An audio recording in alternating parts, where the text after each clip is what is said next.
Hello, my name's Chris, this is Blue Kraken Gaming, and welcome back to Dyson Sphere Program, where if you are enjoying the series, I would ask that you please consider leaving a like, a comment, or a subscription. Any or all help the channel grow and they help get it out in front of other people, so thank you very much to those of you that do that.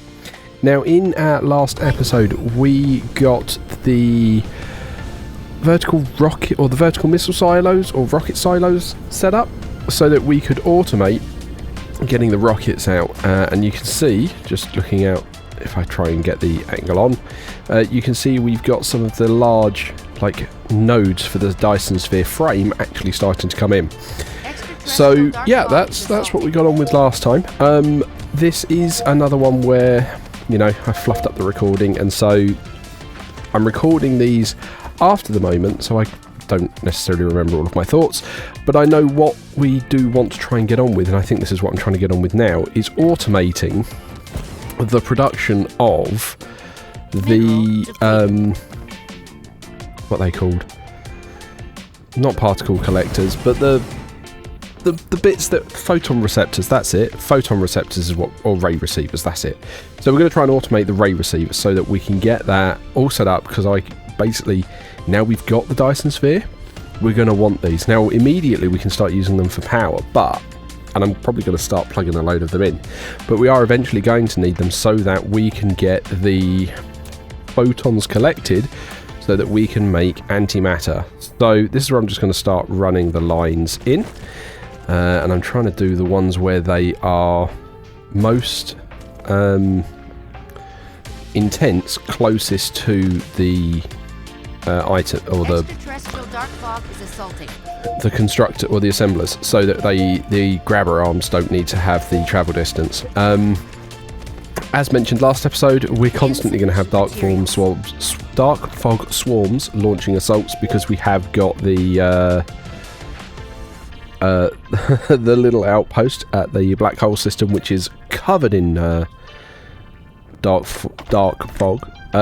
Now that is actually turning into a little bit of a farm, because we are producing some iron plates, some silicon plates, so it is acting as a little bit of a farm. We are also, you might have noticed a second ago, I'm just bringing into the orbital bit here the pickers, because we're mass producing them.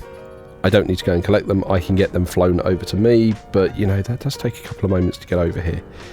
So just got to wait for those to arrive. In the meantime, we can start getting the computer chips set up, because we need those brought over as well. Now, the challenge with those is we are shy on silicon. We will need to get that silicon situation sorted, because that's holding us up on quite a few of our production chains at the moment. But everything else, I think when I change it to demand, they start flying over here. Yeah, we've got a little bit of pure silicon there, but not a lot.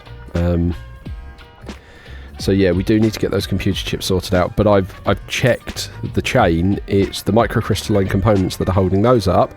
The microcrystalline components are held up by high purity silicon.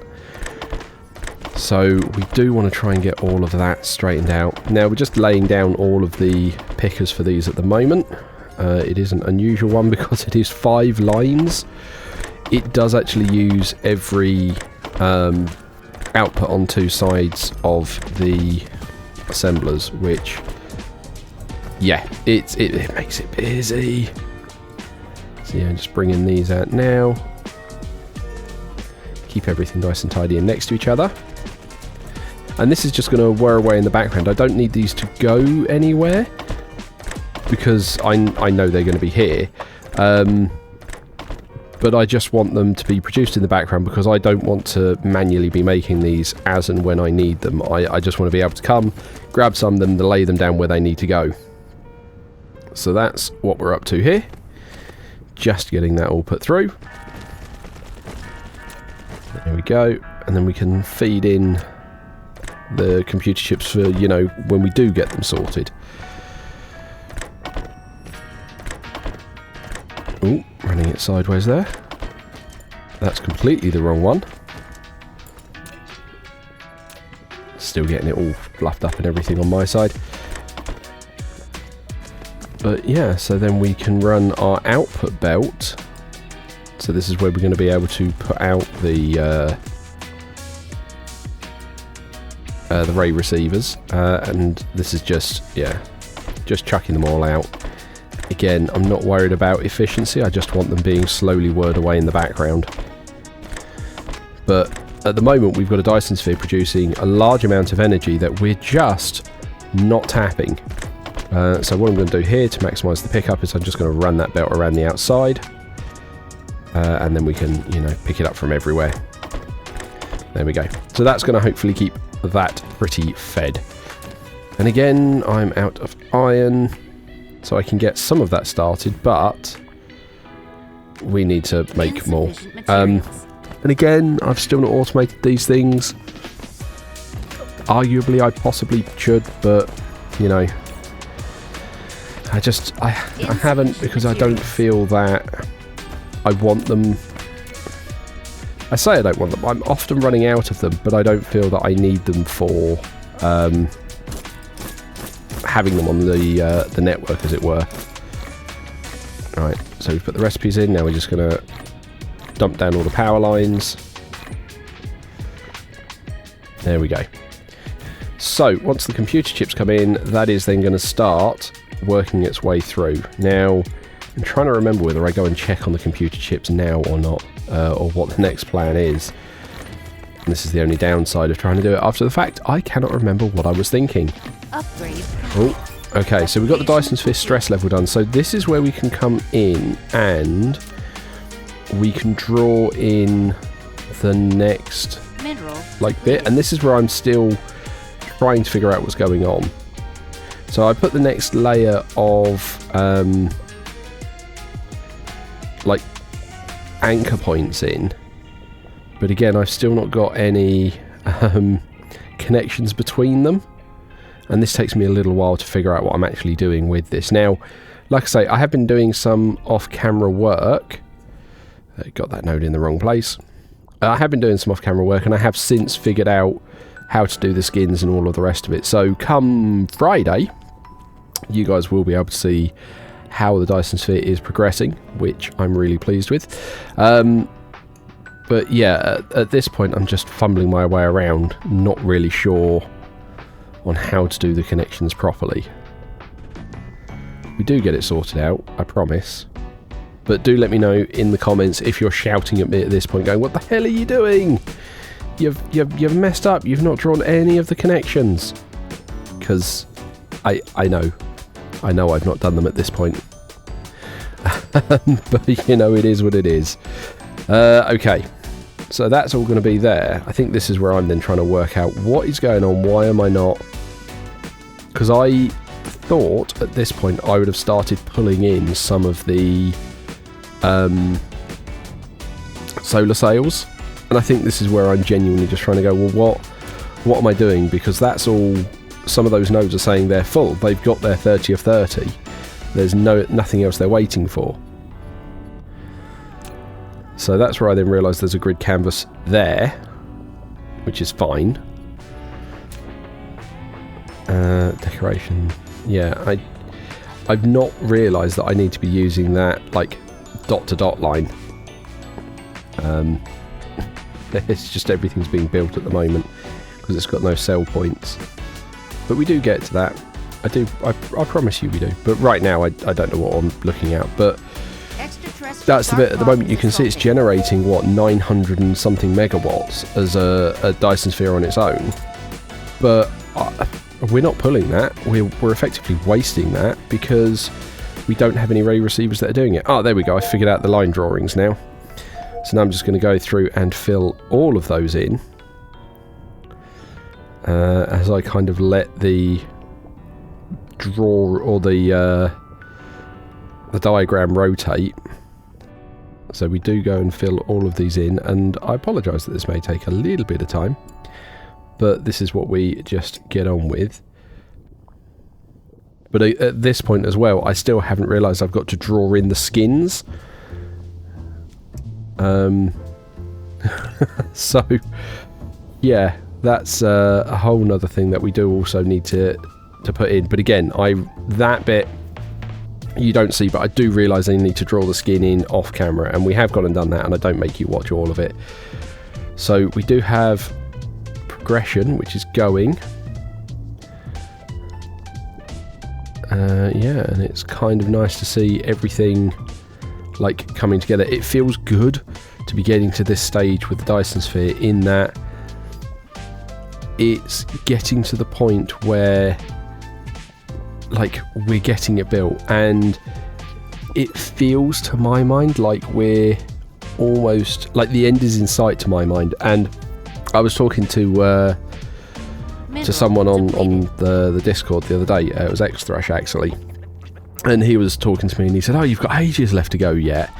And the response I gave to him on that was, I'm going to consider this playthrough complete when we've got one fully built Dyson Sphere, and the Dyson Sphere is complete. That's it, it's built, nothing further is needed with it, and we've completed the final science tech. So we've effectively got the game completed, technology researched. Because I could go on, I could keep trying to like purge the entire star cluster of the dark fog, I could try and harvest every resource in the entire cluster until the whole thing's a dead husk.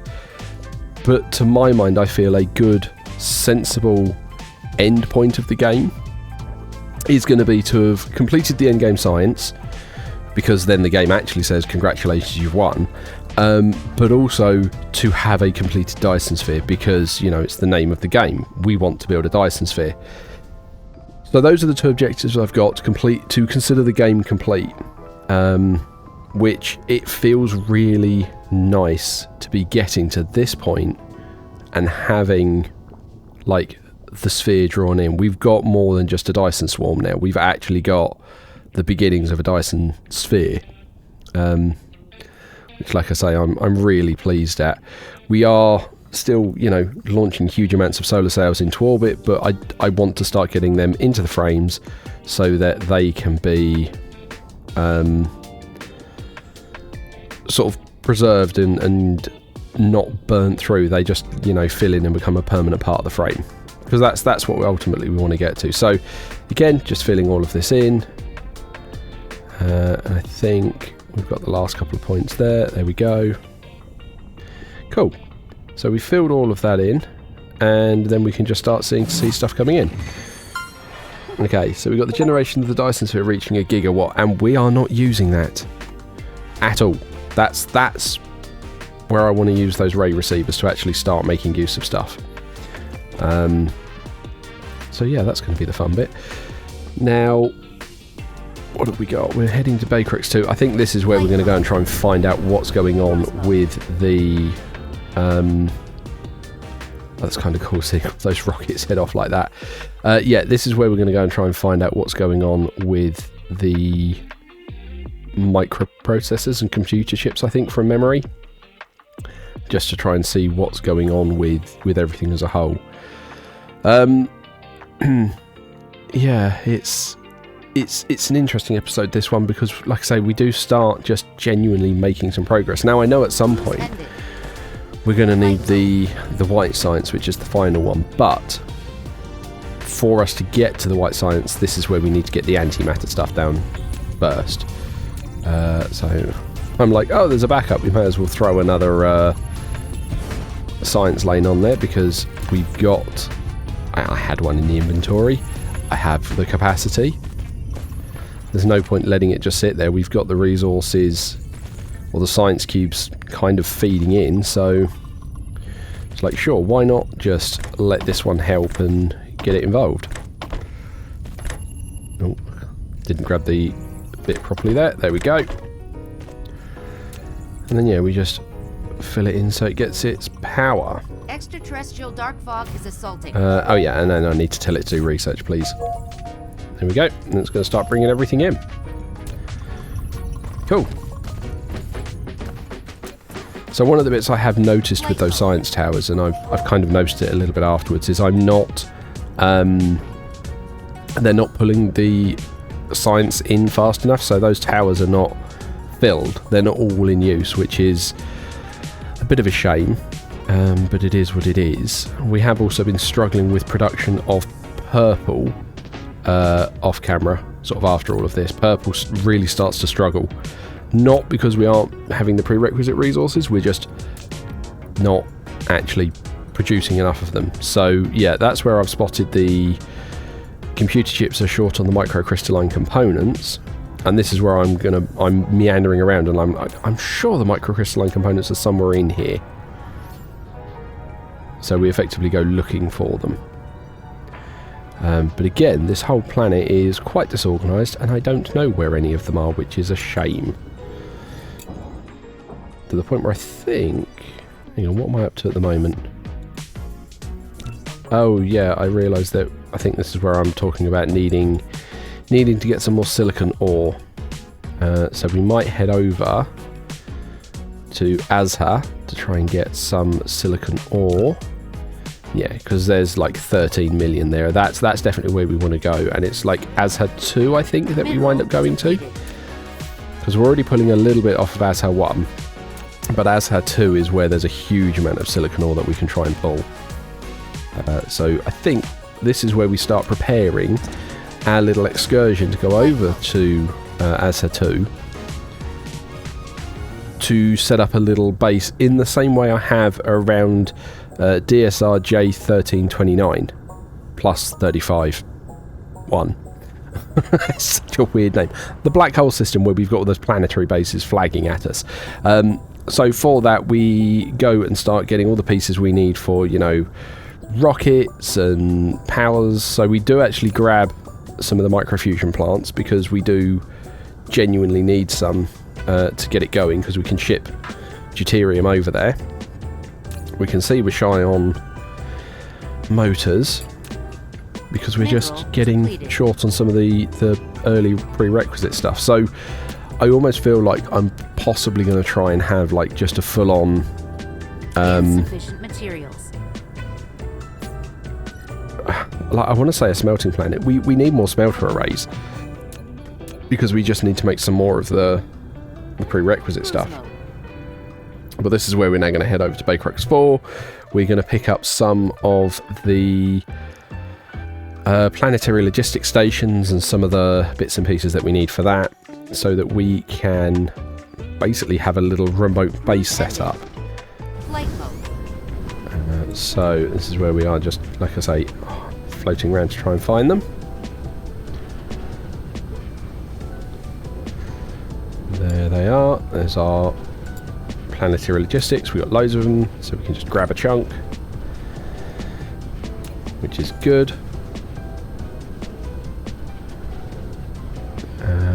We got silicon ore there, so we can see we've actually got silicon ore. We're just not producing enough silicon, or high purity silicon itself there. However, we later on do have a look at the chart, and we're still not actually producing enough silicon in and of itself in the raw form. So I think what we're going to wind up doing next episode is certainly trying to get some more smelters set up to just make some more high purity silicon, and just try and, you know, flood the system with it, because it does seem to be used everywhere, and it does seem to be one that we struggle with quite a lot. So yeah, that's just, those guys are working away, and also that proliferator is going to run out soon because we're just not making proliferators. So yeah, I think this is actually where I try and make another smelter array already, just for that silicon. Yeah, it looks like I'm grabbing the stuff for the smelter array. We are in power surplus on this planet, so I'm like, oh, can I try and put anything down here? No, I have no foundations.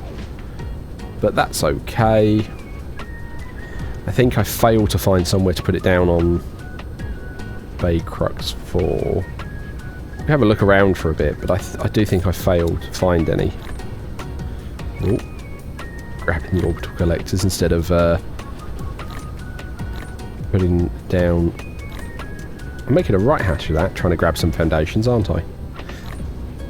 Right, okay. Yeah, and then I realised they're trying to pinch stuff off me and take some of those foundations back out of my inventory.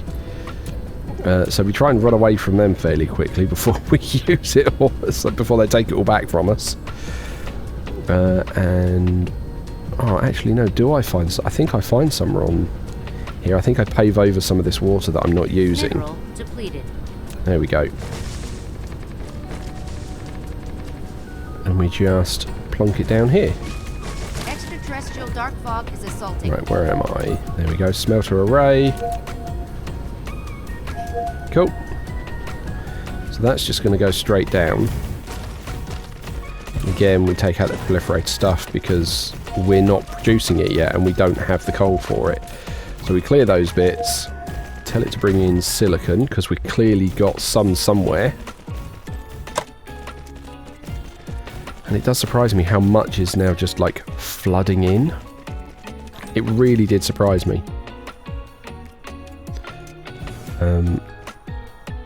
But, like I say, we do try and then throw a bit more into the system, but I do check the like the resource charts in a bit, and it's still a case of we're not producing enough raw silicon to account for everything that's being asked for. So we clear all of that, and we then say output the high purity silicon, give it its ships, and then I've got to set the filters and give it some power as well. So yeah, like I say, it really surprised me how much silicon it was just like these guys were able to supply. But I think we have got a stone... I think we've got a stone facility that is actually trying to turn some into like raw silicon. Like I say, at least that gets that to try and flow somewhat. But I know we're not going to be able to keep that rate up. So yeah, here's where we check the statistics panel, and you can see, oh, I'm definitely not producing any silicon at all. And then I realise it's on local planet instead of cluster as a whole, which we'll get in a minute. There we go. So yeah, you can see we're still not producing enough. And then if we check the... where is it? Where's the bit for where I can go cluster as a whole? So that's how much we're pulling out. There you go, entire star cluster. And you can see the blue line is still less. So we're still not producing enough silicon ore to keep everything fully fed, which, you know, we're going to want to do. W-size, I think I'm going to need to put down another one of those silicon arrays to get even more going, which will be interesting. I mean, what I might do is I might just... yeah, try and expand that array, make it more than 3 lanes thick. So, this is where we then start having a look at Azha, and we start trying to head over there so we can have a look and see what we're working with. So, we just got to get far enough away from the planet that we can activate the warp engine anytime we're ready, because I always struggle with it. There we go. Warp engine activated. So... we're then going to get over here, and then, like I say, we're going to get to Azha 2, I think we're using this time, and we're going to need to try and, or we do try and find a nice location to, there we go. Warp engine deactivated. So this is where I then check, it's not that one. It's this one, that's what we want. Okay, so we head over to Azha 2, and this is where we're then going to try and find a good location for us to set up a little base. Now, with Azha 2, I think there's like 2 or 3 dark fog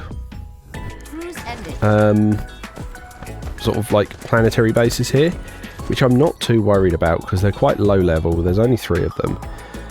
But I'm looking for a nice collection of silicon veins for us to work with that we can get to quite quickly. And I noticed that there's those 2 right there, like 1.15 and 1.238 million next to each other. So that's a great little spot because we can harvest both of those clusters all at once. But it is right next to that dark fog facility. So this is where I go through trying to set up like a remote base. Now, the dark fog aren't normally going to be interested in you until you start generating power. So what I want to try and do is start getting everything set up before we generate power. So I want to start bringing in the rockets that we need for defense, and then I get very worried we don't have any. Get very, very worried that no rockets are coming in.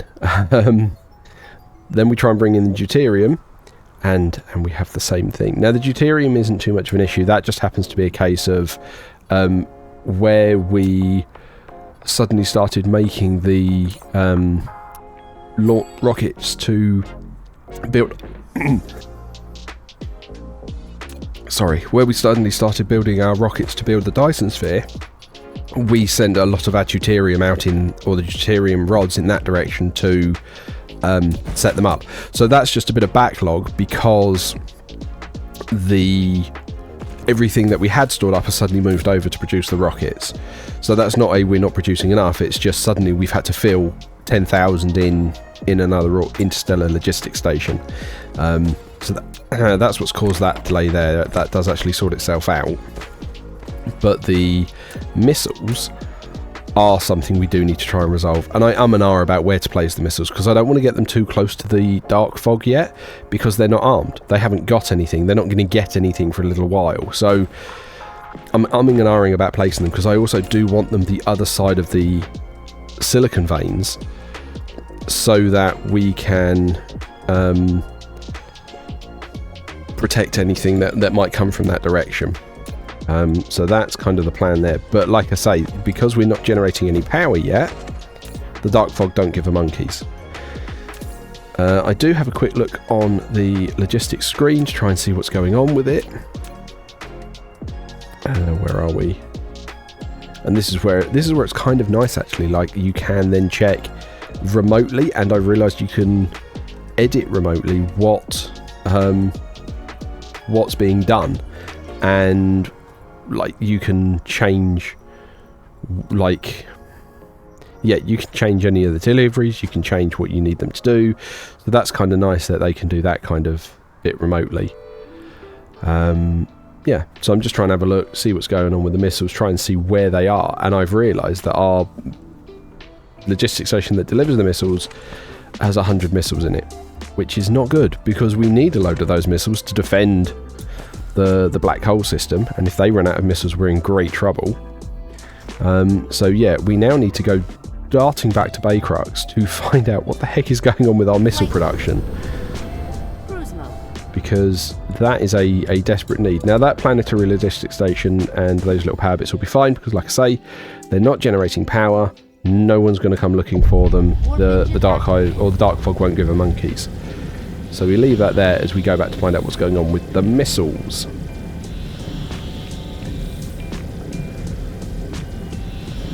Which, yeah, is a bit of a headache. But we do get that resolved. There we go. Warp engine deactivated. So we come back into Baycrux 4 so we can see what's going on, because that's where our missile production is.